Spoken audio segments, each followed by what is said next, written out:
En 2014, en fait, vous avez été quoi? Rattrapé par la réalité? C'est-à-dire qu'en fait, Lou, qui avait été hospitalisé, me semble-t-il, plusieurs fois, a contracté une hépatite C par transfusion. Et là, en plus de cette greffe de rein qui commençait à poindre le bout de son nez, il fallait commencer à imaginer aussi une greffe de foie. Qu'ont dit les médecins? J'étais là dans le cabinet du médecin qui lui a dit, écoutez, voilà, votre foie est détruit. Et alors, lui a posé des questions très très directes. Il a dit, j'en ai pour combien de temps? Le médecin a répondu, faut compter environ 1 an. Et il a dit, quel est le remède? Il avait 34 ans. Le médecin a dit, écoutez, il faudrait faire une double greffe foie et rein, parce qu'on ne peut pas vivre avec le rein d'une personne, le foie d'une autre. Donc il faut reprendre un foie et un rein. Et là, il l'a arrêté, il lui a dit, écoutez, combien il y a eu de greffes de foie et rein? Simplement foie. Ouais. Alors, je ne sais pas, il y en avait, je crois, 5 à peu près dans l'année précédente. Il a demandé cette année, il y en avait combien? C'était 5. Et foie et rein, on lui a dit aucune. Alors, il était très...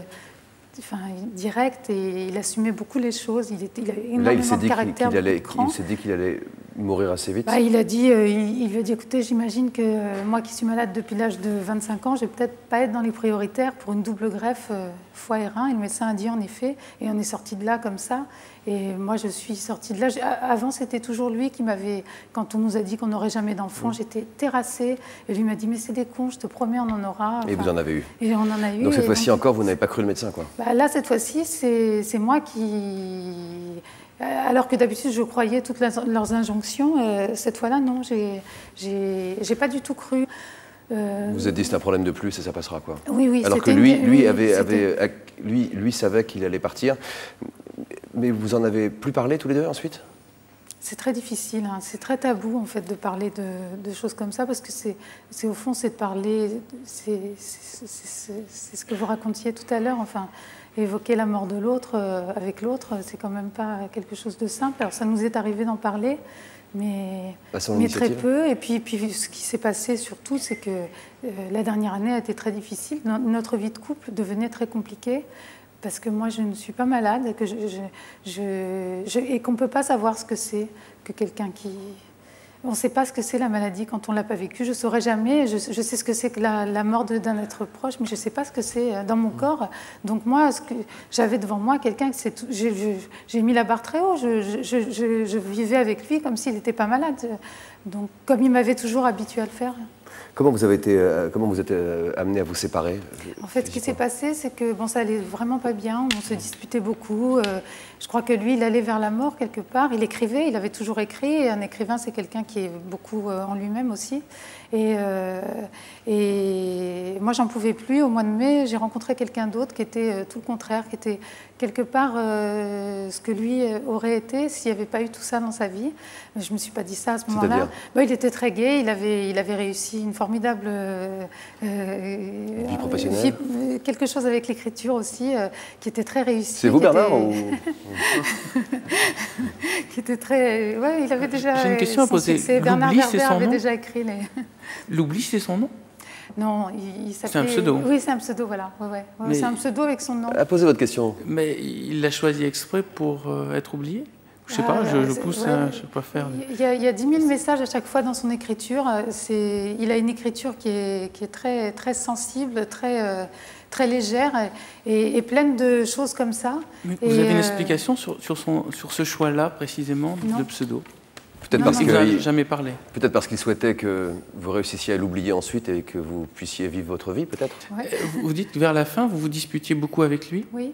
Est-ce qu'il est possible qu'il ait détérioré votre relation pour que ce soit plus facile que vous l'oubliez?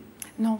Non, pas du tout. Non, c'était moi qui l'a détérioré parce que je lui en demandais beaucoup, parce que je supportais plus l'écrivain, parce que vivre avec un écrivain, c'est très très dur, parce que j'étais passionnée. J'étais passionnée par ce qu'il écrivait, mais il était habité, lui, il était habité et de l'intérieur, quoi. Voilà. Et vous avez des relations charnelles encore? Je veux dire, est-ce que physiquement, ça collait encore entre vous? Oui, ça a toujours collé. Et on s'est toujours retrouvés. Il y a eu beaucoup d'amour. Et pendant cette séparation physique, vous vous êtes retrouvés avec un autre homme? Alors, j'ai aimé quelqu'un d'autre. J'ai vraiment aimé, je suis tombée follement amoureuse de quelqu'un d'autre. Et puis finalement, j'ai décidé que non, que c'était bien lui que j'aimais, que je voulais continuer avec lui.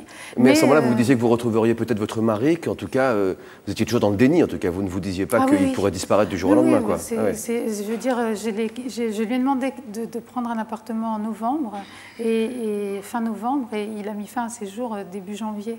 C'est-à-dire que ça veut dire qu'il a mis un mois, il a supporté un mois la séparation. Donc, comment vous vivez avec cette idée aujourd'hui? Là, ça va. Là, ça va. C'est difficile. Et au moment où c'est arrivé? Au moment où c'est arrivé, il y a 10 ans. Bon, je suis comme Gabrielle. J'ai tout de suite pensé. Enfin, j'ai été double comme ça. Je dormais pas la nuit. J'arrivais pas du tout. Enfin, dès que je m'endormais, je me réveillais. Yves est mort et s'est suicidé. C'était vraiment un truc. Et puis, en fait, il y avait mes enfants et il y avait le fait que je voulais surtout pas être une victime. Je voulais pas être une femme qui pleure. Je voulais pas être une veuve. Je voulais vraiment être droite. Enfin, et donc. Qu'est-ce que vous avez perdu en perdant votre mari? Votre voix d'abord? Ouais. Étonnamment? Totalement? Pas complètement totalement, je pouvais encore chuchoter, mais je ne peux plus chanter.